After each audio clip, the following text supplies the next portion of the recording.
Who says that African countries cannot develop and build infrastructures without the help of the West? Well, that has been the narrative for a very long time.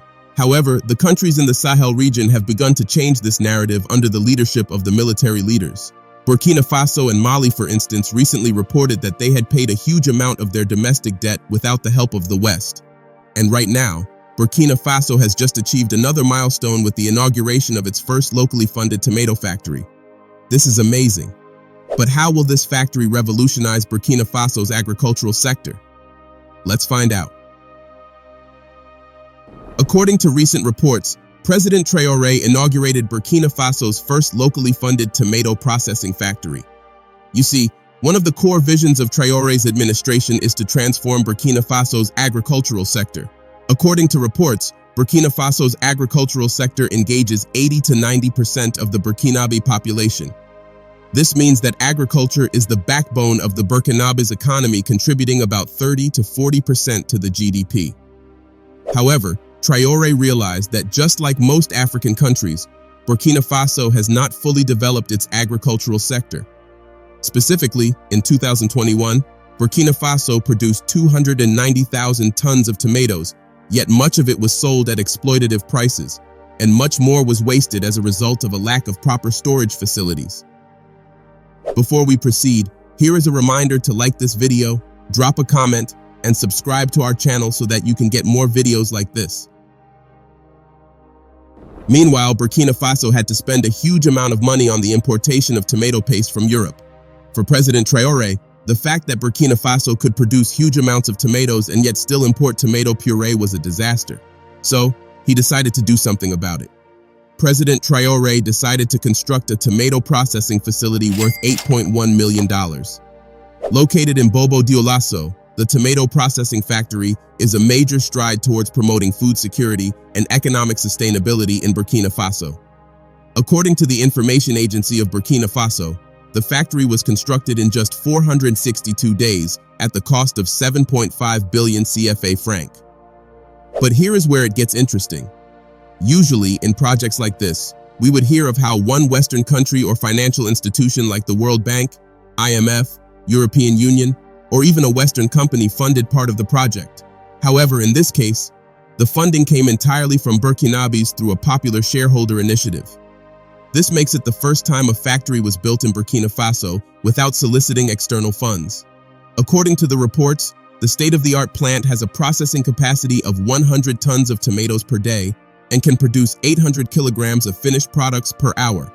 The facility could generate 187 direct jobs and 10,000 indirect jobs with an average annual turnover of 8 billion CFA franc in its first 5 years of operation. This was made known by Karim Traore, the general manager of the Agency for the Promotion of Popular Shareholders, APEC. Speaking at the inauguration ceremony, President Traore lauded the initiative and the Burkinabe people for their overwhelming support for the project. Today is a great day. I thank those who understood our mission and signed up in masses, and I encourage those who were skeptical to join the movement, he said. Traore went on to emphasize the importance of endogenous development, which means relying on local resources and efforts to drive growth. According to Traore, we can only develop by ourselves. He further urged factory workers to set an example for others to follow and inspire greater participation in APEC projects. Interestingly, the tomato facility is just one of many projects spearheaded by APEC. APEC was established in February 2023 by President Traore to harness local resources for national development. And since then, it has been doing a remarkable job. During the inauguration ceremony of the tomato facility, President Traore announced that there are plans to open a similar facility in Yako in the north in the coming months. There are also plans to open a similar facility in the East Center region of Burkina Faso. All these projects align with Traore's broader vision of economic resilience and sustainability in Burkina Faso. The tomato processing facility in the Bobo Dioulasso factory represents a crucial solution to the long-standing issue of tomato wastage in Burkina Faso. Burkinabe farmers have often faced dire circumstances where they are forced to sell their produce at exploitative prices or left to rot due to a lack of preservation and processing facilities.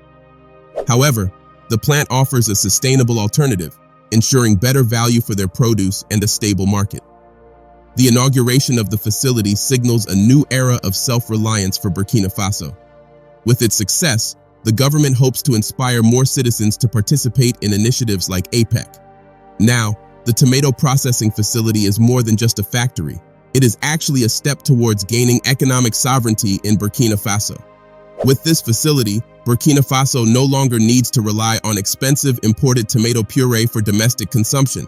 This means that Burkinabe consumers will now have access to better quality and more affordable prices of tomato puree. One of the most impressive aspects of the facility is the speed at which it was constructed. As we stated earlier, it took just 462 days. This is amazing and inspirational. The speed of the construction shows a level of commitment and efficiency that is rarely seen in African infrastructural projects. Think about it. It is usual to hear of government projects being delayed, postponed, or even abandoned for one reason or the other. Most of the time, it is usually caused by corruption and funds embezzlement. However, President Traore has set a new standard of accountability and delivery. Imagine if every African leader had the same dedication and commitment to projects as President Traore. There is no doubt that the level of Africa's infrastructure would not be as it is today. The Burkinabe tomato factory is proof of what African leaders can achieve in the shortest possible time. When the project was halfway done, the Burkinabe Chief of Staff paid a visit to the site. The Chief of Staff noted that he was impressed with the technicality of the construction and the progress that had been made. He noted that the equipment had already been ordered with shipments to arrive in a few weeks. Clearly, the tomato factory wasn't another abandoned project. But what's even more interesting about this project is the level of support given by the citizens of Burkina Faso. According to the reports, the project was funded entirely by the contributions made by Burkinabe citizens. This is amazing. How many African countries have you heard that their citizens supported any project? But this is what is happening in Burkina Faso. But beyond the financial help of the Burkinabe citizens, the project is also supported by Safaricom, a local Burkinabe company that has opened tomato purchasing kiosks in several regions in Burkina Faso. These kiosks help tomato farmers to sell their produce directly to the factory, thereby solving the huge problem of wastage caused by the lack of storage facility. With Safaricom, the local farmers have a guaranteed buyer and the factory provides them with a consistent source of income. Currently, the company has opened purchasing counters for the test phase and the feedback from the farmers has been overwhelmingly positive. According to the farmers, not only does it ensure that they always have a buyer, but it also ensures that they contribute to the development of the tomato industry. Traore's tomato factory is part of a much larger vision that he has for Burkina Faso and the Sahel region at large. His vision is centered on building an independent, self-reliant economy that doesn't depend on its former colonial powers and the West at large. But beyond Burkina Faso, the tomato facility will go beyond the country's borders, as it will help to facilitate regional trade with neighboring countries like Niger and Mali. You see, tomato farming is a major agricultural facility in West Africa. Countries like Nigeria, Ghana, and Burkina Faso produce significant amounts of tomatoes every year. In 2021, Burkina Faso produced 290,000 tons of tomatoes, while Nigeria, West Africa's largest producers of tomatoes, produced 1.8 million metric tons. However, despite this abundance, West Africa depends heavily on imported canned tomatoes, particularly from Italy and Europe. This is a result of inadequate processing facilities, poor storage facilities, and a lack of investment in agro-industries. While several countries such as Ghana and Nigeria have established tomato processing facilities, these facilities are still not enough to stop the massive importation and dependence on foreign tomato paste. This is because many of the factories face operational challenges such as inconsistent tomato supply, poor maintenance, and insufficient government support. On the other hand, West Africa's dependence on imported canned tomatoes, especially from Italy, can be traced to the superior packaging, shelf life, and consistent quality of imported products. However, Burkina Faso's tomato facility promises to be a game changer with a processing capacity of 100 tons of tomatoes per day. This will help not just Burkina Faso, but West Africa to achieve self-sufficiency. The tomato facility is a testament to Traore's commitment to the Burkinabe agricultural industry. But this is not the only development project that Traore has launched in Burkina Faso's agricultural sector. But before we talk about the other agricultural projects, let's talk about the current state of Africa's agricultural sector. Now, is it not extremely disappointing that Africa has yet to achieve its food self-sufficiency target despite its vast fertile land? According to the World Report on Food Crises 2022, around 140 million people in Africa are affected by severe food insecurity, with at least 1 in 5 Africans going to bed hungry. The situation is particularly dire when insecurity are rampant, forcing citizens to abandon their farms and homes in search of safety. The situation has become so dire that most African countries have become heavily dependent on foreign aid and food imports to feed their growing populations. This is painful and heartbreaking, as Africa has everything it needs to be self-sufficient in food. So what is the problem? It is because agriculture in Africa is not getting enough attention. The agricultural sector is dominated by subsistence farmers who use simple means to grow crops mainly for their own consumption. This means that the amount produced on the continent is not enough to feed the population, which is why food imports are on the rise. The fact is that African governments have failed to develop policies and programs that effectively transform these subsistence farmers into major food producers. Of course, every year new agricultural policies and programs are launched, but most of them are abandoned along the way, or the farmers who are supposed to benefit from the programs do not receive them. But the reality is that with the right government, the right agricultural technology, and well-managed investments, Africa can produce more than enough food for itself and even export it to the world. And achieving food security is important for Africa because it needs to change the narrative and image of the continent as poor, needy, and always in need of help. Thomas Sankara of Burkina Faso understood this vision, and in the short time he came to power, he launched an aggressive program to help Burkina Faso become food secure. He implemented a kind of land redistribution and promoted subsistence agriculture in rural areas and the cultivation of local rice, corn, and foxtail millet. Sankara's consumption of imported rice, corn, and millet was a form of imperialism, and to the world's surprise, Sankara's work paid off. By 1987, Burkina Faso's grain production had increased to 1.6 billion tons, and Jean Ziegler, then the UN Special Rapporteur on the Right to Food, said, "Thomas Sankara conquered hunger." This enabled Burkina Faso to achieve food self-sufficiency in 4 years. What's interesting is that Thomas Sankara achieved food self-sufficiency for Burkina Faso without the help of a foreign government. Sankara's dream came to an abrupt end with his death, and the country is now dependent on food aid.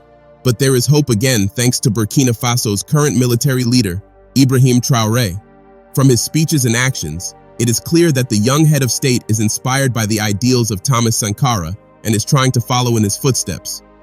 Like Thomas Sankara, Ibrahim Traore is also passionate about ensuring sufficient food supplies for Burkina Faso. In one of his most famous speeches at the Russia-Africa Summit, which suddenly captured the world's attention, Captain Traore questioned why the African continent is poor, despite its abundance of resources, and called on African leaders to abandon their beggarly attitude and focus on acquiring food self-sufficiency, a goal he wants to achieve. And since becoming president of Burkina Faso, Traore has been working hard to achieve his goal. In fact, part of Traore's 2024 goal is to achieve food self-sufficiency. To achieve this goal, his administration has left no stone unturned, launching 2 major agricultural programs in 2023 called the Agricultural Offensive Operation and the Presidential Initiative for Food Self-Sufficiency. In February 2024, the Traore government launched an African Development Bank-backed project to strengthen the country's food security amid the impact of Russia's invasion of Ukraine. The African Development Bank Group provided $38.4 million to support the project. The project was named the Burkina Faso Emergency Project to increase agricultural production. It also plans to provide nearly 9,000 tons of certified climate-adapted seeds to 330,000 farmers to increase production of maize, rice, soybeans, cowpeas, sorghum, and wheat. The implementation of the program is expected to increase the country's rice production by 430,000 tons and maize production by 707,000 tons, as well as increase yields of other crops. Interestingly, the project complements the agro-pastoral offensive launched last year. In March 2024, Traore distributed more than 78 billion CFA francs worth of equipment and agricultural inputs to local producers to improve agricultural productivity in Burkina Faso. The distribution of farm equipment to local producers is part of the government's efforts to promote food self-sufficiency and strengthen the agriculture, livestock, and fisheries sectors. Under Traore's leadership, a significant increase in support for agriculture, livestock, and livestock producers for 2024 was announced. President Traore highlighted the significant increase in funding, saying that the equipment and fertilizer provided this year far exceeds previous allocations. This year, we will provide twice as much equipment compared to 2023 and more than 5 times the average distribution of the past 5 years. Similarly, about 68,900 tons have been allocated for the supply of chemical fertilizers, more than double the amount distributed in 2023 and more than 5 times the average of the past 5 years, he said. The equipment includes 400 tractors, 230 tillers, and 700 motor pumps. In addition, 70,000 motorcycles have been purchased for agricultural agents tasked with providing assistance to farmers. The government also provided agricultural inputs, including 10,000 tons of fish feed, 68,000 tons of fertilizer, 10,000 liters of pesticide products, 18,000 tons of plant seeds, 2,300 tons of feed seeds, and 10,000 tons of concentrated feed. President Traore continued to encourage young people to participate in agriculture, stressing that there are offices in different regions that provide assistance to aspiring farmers. The initiative highlights the government's commitment to supporting Burkina Faso's local farmers and promoting agricultural development. In March, the president donated a large swath of land to students interested in agriculture in Burkina Faso, with the aim of enabling them to grow and sell crops, thereby generating their own source of income. Each student was reportedly allocated 2 hectares of land for farming. And sometime later, he visited a farm in Bagre, in central eastern Burkina Faso. The purpose of the visit was to observe and evaluate the progress of the agricultural students currently being trained at these farms. During the visit, President Traore was guided around the farms and was able to observe firsthand the various agricultural practices and procedures taught and implemented by the students. President Traore expressed excitement at the level of dedication and effort shown by the students and commended their efforts in contributing to the country's agricultural sector. He further expressed satisfaction with the students' progress and assured the government's support for the agricultural sector. This move by President Traore is a testament to his commitment to the development of Burkina Faso's agricultural sector, and there is no doubt that his efforts will have a positive impact on the economy by increasing agricultural production and creating jobs. The land provided to the students will allow them to grow crops and raise livestock, which will contribute to the nation's food security and reduce its dependence on imported food. In this way, Burkina Faso will be able to achieve food self-sufficiency as it was in the time of Thomas Sankara. The question now is, will other African leaders follow the steps of Traore? What are your thoughts? Let us know in the comments section below. Don't forget to like, subscribe, and share this video.